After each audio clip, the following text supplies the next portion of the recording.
Alright, so for today's hero, we're going to talk about Swashbuckler. So I just got him a couple days ago, actually, because I hadn't played a lot in the war previous to deciding I actually wanted to get him.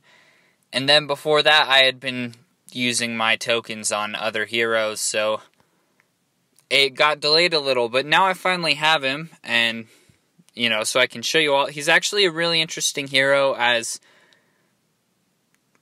no one has what his main, no one has his abilities in his playing style. The only thing similar would be Totem Prince, but even then he's different in that aspect. So, on the stats, low life-wise, which you gotta be careful with because he goes into the back line early, so he needs a lot more life. This could be used with Warblade or, that new one, the Grizz, who provides shields at the beginning of the battle, so to make his life last longer, because he does have a pretty high attack and high attack speed, 0.51, that's higher than Totem Prince. The attack's about equal, maybe a little less than Totem Prince, but a solid attack and attack speed and a high energy gain, 7 energy gain. On to skills, Ventilate assaults the closest enemy, so it's a channel skill, kind of like Highwayman's pistol, go crazy fire. Well, he does it with little knives. But if the target dies, the channel's cancelled, so it preserves his energy. So he's not going to sit there, waste his energy. He'll be able to save his energy and then use it against another enemy. So a really high damaging skill. Shadow Master. This is his main, what he's known for. At the beginning of combat, he goes invisible, goes into the back line, and then all he attacks is backline heroes. He continues to prioritize backline enemies with their attacks. So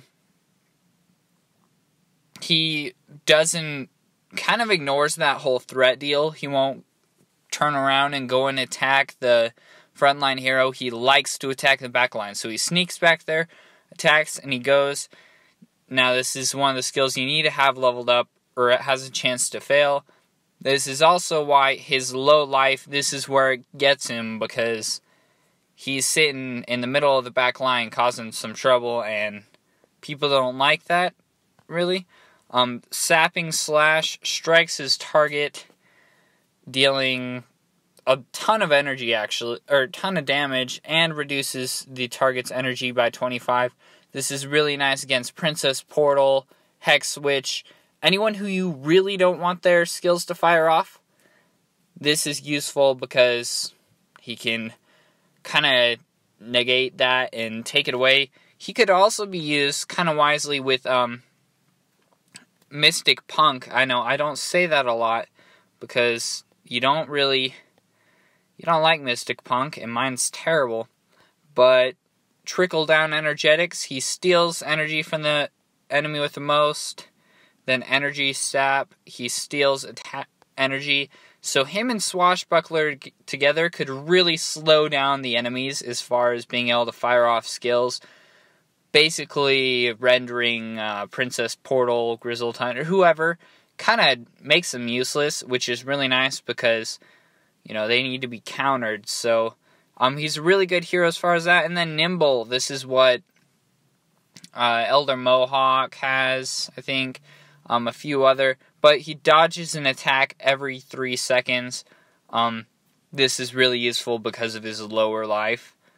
Level this up to make sure it works too, but a really useful skill. Lower life. You obviously, using Swashbuckler, you need to have some strategy to it. Now, whether using Forest Hermit with him is always a good idea. Increase that attack and a good chunk of life, because you have to figure out how to preserve that life to make him really do some damage. Because once he gets his skills going, he can cause some major problems. It's just getting those skills to the point where he can actually do something and give him time to do damage. Thanks for watching. I'll have the new hero, next hero out in a couple days. Or, well, tomorrow probably. But thanks for watching and enjoy.